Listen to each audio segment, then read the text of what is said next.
안녕하세요. 기술사 77입니다. 이 시간에는 우리 주택 건축물에서 외장재로서의 돌에 대해서 말씀을 드리려고 그래요.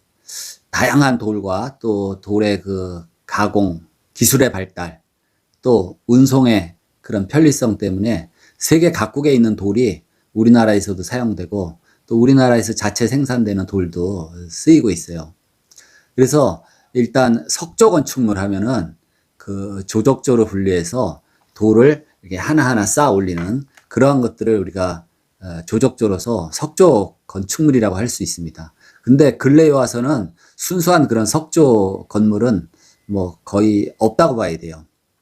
사진에서 보듯이 그 좀 옛날에 그런 지은 집들, 또 특히 우리나라에서는 뭐 옛날에 석조 같은 경우는 특히 뭐 특별한 경우 뭐 탑이라든지 또 건축물의 그 기초석 이런 것들은 돌로 했지만은 우리나라는 주로 이제 한식 목구조라는 게 잘 발달해 있었죠. 그래서 목재도 뭐 유기질로서 수명이 짧다, 뭐 불에 소실되기 쉽다 하지만은 부석사 무량수영 같은 경우는 거의 뭐 지금 1000년 가까이 이렇게 굉장히 오래된 그런 건축물 중에 하나입니다. 그러면은 사진에 보듯이 특히 유럽, 독일이나 옛날에 시골에 특히 도심지 말고 그런 데는 돌이 흔하고 또 이렇게 돌을 하나하나 쌓아 올리는 게 이렇게 어렵지가 않습니다. 그래서 부부가 같이 자기가 살 집을 짓던지 또 가족끼리 다 모여서 돌을 하나하나 쌓아 올려서 이런 사진의 모습들의 그런 집들을 짓게 되죠. 이런 집들은 진정한 석조입니다. 석조. 돌을 쌓아 올려서. 이 건물 같은 경우는 자세히 딱 보면은 하늘에서 아마 내려다보면 이게 십자가 모양인데 이건 아마도 교회 건물 같아요. 그래서 교회도 교인들이 모여서 소박하게 돌멩이 하나하나 쌓아 올려서 이렇게 석조 건축물을 만들 수가 있습니다. 특징은 이 돌이 그렇게 열 전도율이 높은 편이에요. 그래서 단열은 그렇게 우수하지 못하지만은 또 열 용량이 커요. 열 용량이라는 것은 열을 이렇게 담고 있는 그러한 능력입니다. 그래서 돌은 열을 이렇게 좀 품고 있는 그런 열 용량이 꽤 커요. 물론 물보다는 적지만은 그래도 꽤 큽니다. 다시 말해서 스티로폴 같은 거 열 용량이 거의 없다고 보면 돼요. 스티로폴을 얻다가 이렇게 뜨뜻하게 데펴 놓는다고 해서 그 스티로폴이 그 열을 간직할 수 있어요? 없지요. 근데 돌은 이렇게 데펴 놓고 달고 놓으면은 그 열이 꽤 오래 갑니다. 물은 뭐 좀 더 오래 가고 그런 특성이 있어요. 돌로 지은 집은 벽 두께가 얇게 할 수가 없죠. 벽 두께가 꽤 두꺼워집니다. 그러면은 열 용량도 따라서 커지는데 지역마다 우리 지구상의 그 지역마다 그걸 이용할 수 있는 그런 기후적인 적정한 데가 있지만은 그 타임 렉이라는 게 있어요. 그게 무슨 말이냐면 시간차가 있는 그러한 온도에 따른 반응입니다. 그래서 제 지난 영상 여름에 시원한 집 그 편을 보시면은 거기에도 잘 나와 있는데 타임 렉이라는 그런 게 있어요. 그래서 예를 들면 이거예요. 낮에는 더우니까 이 석조 건축물 벽체랑 열을 받습니다. 그래서 따뜻하게 달궈져요. 낮 동안에. 그럼 밤에는 기온이 또 떨어져서 좀 썰렁하고 추운데 낮에 달궈진 이 석조 주택의 이 벽에서 열이 이제 발산이 됩니다. 밤에. 그래서 밤새 열을 발산하고 나면 돌이 또 식겠죠. 그리고 실내는 온화하고 따뜻합니다.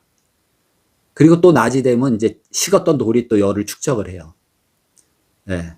그렇게 해서 그게 반복이 됩니다. 그러면 실내는 이 돌에 그런 시간차가 있기 때문에 낮에 햇빛이 뜨거울 때 돌이 딱 카바를 하고 열을 축적을 하는 동안에 실내는 시원하고 또 밤 시간에 기온이 떨어지면은 축적했던 돌에서 또 열이 나오고 이래서 그거는 단열하고는 좀 관계가 없는 개념이에요. 열의 축적에 대해서 시간 차이가 있기 때문에 그 타임 렉으로 인해서 실내 온도 조절이 되는 그런 개념입니다. 그래서 순수한 이 돌로 만든 집은 벽 두께가 두껍고 열용량이 크기 때문에 그런 기능이 있습니다. 좀 더 자세히 알고 싶으신 분은 제 영상에 그 여름에 시원한 집 거기도 나오고 이렇게 나오게 돼요. 그리고 한 가지 이제 제 영상을 처음 보시는 분들은 이거 뭐 난데없이 이 커다란 코끼리의 말하자면 일부분을 얘기하는 것 같은데 제 동영상을 계속 보시면요 중요한 것들이 또 자주자주 나오게 돼요. 그래서 이 공통적인 그러한 중요한 것들이 이제 자꾸 겹치게 되고 또 겹치게 되고 그러므로서 조금 이해를 많이 하게 됩니다.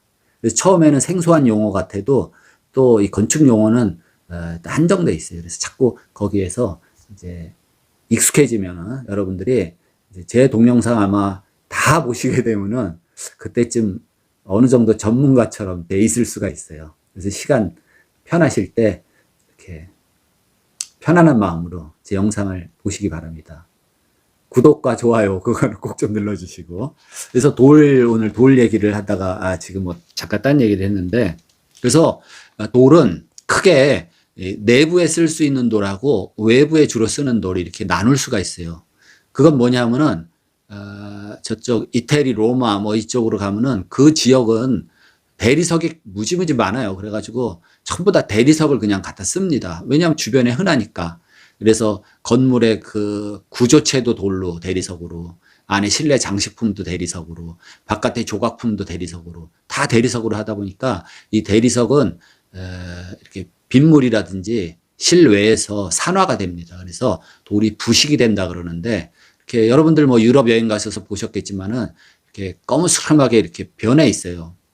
그래서 그런 거 유지 보수하고 관리하는데 뭐 이탈리아 정부에서 엄청나게 그런 비용이 든다 그러죠. 그래서 거기는 어쩔 수 없이 대리석이 많기 때문에 그렇게 내부 외부 상관없이 다 써요. 근데 우리나라 같은 경우는 이제 대리석 종류는 주로 실내에 사용하게 되고 외부에 많이 쓰이는 돌은 대표적인 거 우리나라 인근에서 많이 나오는 화강석. 화강석도 종류가 무지하게 많아요. 지금 여기 보시는 것처럼 뭐 한 10대까지 이렇게 간단하게. 거기에 또 이름이 다 붙어 있습니다. 색상도 조금씩 다 다르고. 근데 요즘에 웃기는 게 중국에서 화강석을 수입을 해야 해요. 그래도 그 화강석에 포천석, 거창석 뭐 이런 식으로 우리나라 지명이 다 붙어 있습니다. 왜냐하면은 우리나라 포천석하고 거의 비슷한 거, 색상 그런 것들을 중국에서 가져올 때 우리나라 명칭을 붙여요. 왜 그러냐 하면은 그냥 뭐 중국 그 메이드 인 차이나가 별로 인식이 안 좋아서 그런 것 같아요.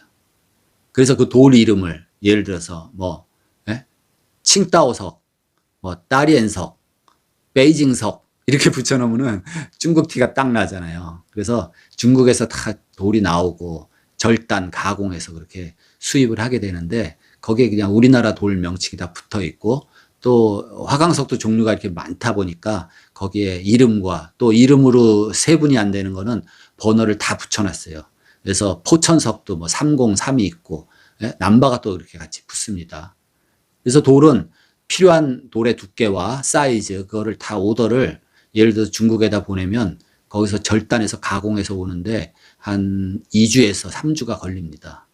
그러면 평택이나 인천항에 그 돌이 도착해요. 그럼 거기서 통관시켜서 뭐 서울 쪽으로 온 데는 뭐 1시간 뭐 그 안쪽에 다 도착을 하죠. 그렇게 해서 많이 쓰게 됩니다. 근데 순수한 그 석조 건물은 없고 지금 사진에서 보는 저 집은 완전히 석조 주택으로 보이지만은 저게 사실은 2x4 말하자면 경량 목구조 목조입니다. 미국식 목조 주택이에요. 저 집도 등기부등본을 한번 띄워보면은 목조라 그 이미테이션 스톤을 붙인 거죠. 다 붙일 수가 있어요. 저렇게 붙이면 딱 봐도 진짜 돌멩이로 지은 석조주택 같은데 그렇게 붙일 수가 있어요. 그래서 외장재로서 이 돌을 붙일 수가 있는데 그게 천연석이 있고 요즘에는 그 이미테이션 스톤이 많이 발달해서 또 이렇게 다양한 그런 이미테이션 스톤을 붙여서 그 돌 석조 건축물에 표현을 할 수가 있습니다. 요 며칠 전 지난 영상 중에 조적조 벽돌집이 아닙니다. 이런 제목의 영상이 있었는데 그것도 마찬가지예요. 요즘에 순수하게 그 벽돌집 조적조를 잘 안 하고 그 골조 뼈대가 뭐가 됐든지 간에 내가 벽돌집이 멋있다. 파벽돌로 지은 집이 멋있다. 이렇게 되면은 그걸 갖다 이렇게 다 붙이면 됩니다. 타일 붙이듯이 그렇게 붙이면 돼요. 마찬가지로 이 석조도 마찬가지예요. 석조, 돌집이 아닙니다. 이렇게 똑같은 말이에요. 그러니까 다시 말해서 겉으로 봐서는 돌을 다 붙여놨어요. 그렇지만은 그게 진정한 석조가 아닙니다. 그러니까 돌도 마찬가지예요. 구조, 뼈대가 콘크리트조가 됐던, 뭐 시멘트 벽돌조가 됐던, ALC 블록조가 됐던, 뭐 심지어 목조가 돼도 거기다 돌을 다 붙이면은 외관이 전부 돌로 그렇게 변할 수가 있습니다. 그래서 돌은 두께가 있고 무겁기 때문에 그냥 뭐 접착 몰탈 같은 걸로 붙일 수도 있지만 그건 얇게 가공을 해야 돼요. 두꺼운 돌은 다 브라켓하고 건식으로 그렇게 해서 이제 일단 브라켓을 전부 구조체에다가 시공을 한 다음에 돌을 거기다 얹어서 이렇게 끼워서 조립을 하는 그런 개념입니다. 이 시간에는 그 돌 시공법에 관한 거는 제가 여기서 이제 좀 지나가고 겉에 외장재로서의 돌에 관한 그런 얘기를 드리는 겁니다. 질문입니다. 그러면 외장을 돌로 붙이면은 돌로 시공을 하면 어떤 장점이 있을까요? 이런 질문이 있어요. 그러면 첫째 이미지상 디자인상으로 돌로 전부 붙이면은 외관이 굉장히 장중하고 건물이 무거워 보이고 또 내구성도 있어 보이고 그런 디자인적인 요소가 좋습니다. 그다음에 두 번째는 유지 관리가 별로 필요가 없어요. 그렇죠? 뭐 겉에 뭐 페인트 칠할 일도 없고 뭐 그렇다고 뭐 때가 타면 그 고압 호스로 그냥 물을 뿌려서 씻어내면 되고 그래서 유지 관리가 굉장히 편해요. 판석으로 반듯반듯하게 붙일 경우에는 아주 그 현대풍의 디자인, 모더니즘 디자인하고 잘 어울립니다. 그래서 돌을 붙이고 또 커다란 통유리창도 내고 그렇게 할 수가 있어요. 그런 점들이 장점일 수가 있어요. 그럼 반대로 또 뭐 단점을 궁금해 하실 텐데 첫째는 이제 시공비가 비교적 비쌉니다. 그래도 뭐 돌의 종류에 따라 돌값의 차이가 나고 그 다음에 또 시공비도 좀 많이 들고 이런 점이 있는데 그렇다고 해서 뭐 화강석 종류는 그렇게 뭐 무지막지하게 비싸진 않아요. 보통 시공비 그 다음에 돌값 그리고 그 돌과 돌 사이에 줄르는 작업을 해야 되거든요. 코킹 그거 다 포함해서 화강석 종류는 평방메타당 벽면적 평방메타당 한 73,000원에서부터 80,000원 사이 그 정도 해요. 유난히 뭐 비싼 돌로 붙인다 그러면 좀 가격 차이가 나는데 그 다음에 많이 붙이는 게 현무암이죠. 제주도 돌, 화산암인데 그것도 가격은 비슷해요.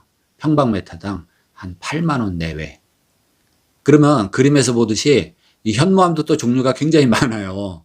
구멍이 좀 큰 현무암도 있고 아예 구멍이 없는 현무암도 있고 또 중국 현무암은 또 구멍이 더 큰 것도 있고 그래서 저게 기포가 많이 들어있는 현무암을 특별히 부석이라 그럽니다. 뜬다고 뜰 부자를 써가지고 부석이라 그래요. 그래서 물에다 놓으면 그냥 둥둥 떠요. 또 동글동글하게 가공해가지고 목욕탕에서 발뒤꿈치에 미는 그런 돌로도 쓰는 게 저 화산석 종류입니다. 그래서 저거 종류가 많은데 또 가공도 판석으로 이렇게 20mm 두께 또 30mm 이렇게 가공을 하고 그 밖에 뭐 벽돌 모양으로도 하고 부정형으로 또 판석을 만들어서 마당에 또 깔고 그래서 화산암을 또 많이 쓰기도 해요. 외장재로서. 그리고 뭐 라임스톤이라든지 그런 석회암 종류가 있죠. 샌드스톤. 그런 것들이 이제 질감도 부드럽고 이쁘기 때문에 많이 사용을 하는 그러한 돌의 종류입니다. 그래서 시공비가 대체로 비싸다. 근데 이미테이션 스톤 같은 거는 또 천연석보다 좀 더 싸죠, 가격이. 그리고 두 번째는 이게 뭐 단점도 되고 장점이 될 수 있지만 열 용량이 큽니다. 이 돌로 외부를 붙이거나 돌로 시공을 했을 때는 단열에는 거의 무슨 영향이 없어요. 단열이 뭐 되는데 도움이 조금 더 없습니다. 그렇지만 열 용량이 크다. 다시 말해서 여름에는 뜨거운 거를 품고 있고 겨울에는 차가운 거를 이렇게 품고 있는 게 그게 돌입니다. 그래서 돌은 열 용량이 크다. 이 추결 기능에 대한 그 자세한 내용은 제 지난 영상에 태양열 주택이라는 게 또 있어요. 거기에 보시면은 열 용량으로 인한 타임 렉 그 개념이 나와 있으니까 궁금하신 분들은 그거를 꼭 좀 보시기 바랍니다. 자, 그럼 정리합니다. 그래서 돌로만 쌓으면은 진정한 석조가 될 수 있다. 열 용량은 크고 단열은 부족하다. 단열은 아예 도움이 안 된다. 그리고 모든 골조, 뼈대가 뭐 목조가 됐던 콘크리트가 됐든지 또 ALC 블록조가 됐든지 세멘트 블록조가 됐든지 그런 골조에 심지어 뭐 경량 철골조, 샌드위치 패널에도 메쉬 처리를 하고 돌을 또 다 붙일 수도 있고 또 화스너라든지 앙카 이런 걸 이용해서 돌을 다 붙일 수 있습니다. 그래서 이런 경우에 이제 뭐 브라켓으로 하면은 건식으로 돌을 붙이는 공법이 되고 그 다음에 돌을 얇게 해서 접착 몰탈로 붙이면 습식이 돼요. 어쨌든 뭐 습식이나 건식이나 다 붙일 수가 있다. 그리고 또는 뭐 이미테이션 스톤 그걸로도 붙일 수가 있다 이겁니다. 그리고 또 대리석이나 이런 종류의 돌 또는 옥돌이라는 것도 있어요. 옥의 종류도 많은데 중국 사람들은 특히 옥을 굉장히 좋아합니다. 왜 그래서 뭐 장식품으로서도 그렇지만 옛날 임금님들이라든지 왕실에서 꼬부라진 고곡도 붙이고 이마에 또 넓적한 모자에 옥을 붙이잖아요. 멋으로 붙이는 게 아니라 기능이 있습니다. 네. 어쨌든 얘기가 좀 따로 나갔는데 그 실내에서 대리석 종류나 또 옥이라든지 그런 걸 가지고 벽난로 주변에 포인트로 장식을 한다든지 또 뭐 거실 바닥을 그냥 전부 대리석으로 까는 분들도 많은데 그런 경우가 있어요. 근데 거실 바닥을 그냥 일반 돌로 깔려니까 너무 돌이 두꺼워져요. 또 돌을 얇게 가공을 하면은 돌이라는 게 자연적인 크랙이 있을 수가 있기 때문에 힘없이 부러지는 수가 있어요. 그래서 이게 새로 나온 그 가공품이 복합판이라는 게 있습니다. 복합판. 복합판은 사진에서 보듯이 아주 단단하고 견고한 타일, 한 7mm, 8mm 타일에다가 얇은 한 3mm, 4mm의 대리석이나 무늬가 이쁘고 색깔이 좋은 그런 돌을 딱 붙인 거예요. 그래서 언뜻 보면 두꺼운 타일 같은데 표면에는 천연 대리석이 붙어 있고 그 밑에는 아주 단단하고 견고한 그러한 자기질 또는 석기질 타일로 그렇게 붙어 있어요. 그래서 두 개가 붙어가지고 복합판이라고 합니다. 복합판. 접착제로 딱 붙인 거예요. 접착제. 그래서 요거는 뭡니까? 다 합쳐봐야 뭐 한 10mm 남짓, 12mm. 그래서 그걸로 얇으니까 타일처럼 붙이기도 하고 바닥에 깔기도 하고 그런 이제 복합판이라는 게 있습니다. 그래서 다 붙여놓으면 표면은 천연석이기 때문에 돌하고 뭐 똑같아요. 뭐 약간 베지색. 제가 지난번에 시공한 게 이제 크리마 마필이라고 아주 그것도 무늬랑 색상이 이쁜데 그런 거, 뭐 또 진한색, 뭐 여러 가지가 또 있습니다. 복합판 종류도 굉장히 많아요. 어쨌든 뭐 다 돌로 그렇게 할 수 있습니다. 그래서 이 대리석의 종류라든지 그런 거를 더 알고 싶으신 분은 제 지난 동영상 여기 보시는 이 대리석에 관한 거 있어요. 여기 보시면은 돌파리 여사님이 또 나와요. 예. KS 석재인데 여기 제가 방문했을 때가 제가 지금 공사하는 현장에서 약 한 10분, 15분 거리에 있어요. KS 석재라고 돌파리 여사가 나옵니다. 여러분들 대리석이나 돌에 대해서 궁금하신 분들은 이 영상도 참고하시고 오늘은 돌에 관한 그런 얘기를 잠깐 드렸습니다. 다음 시간에 뵙겠습니다.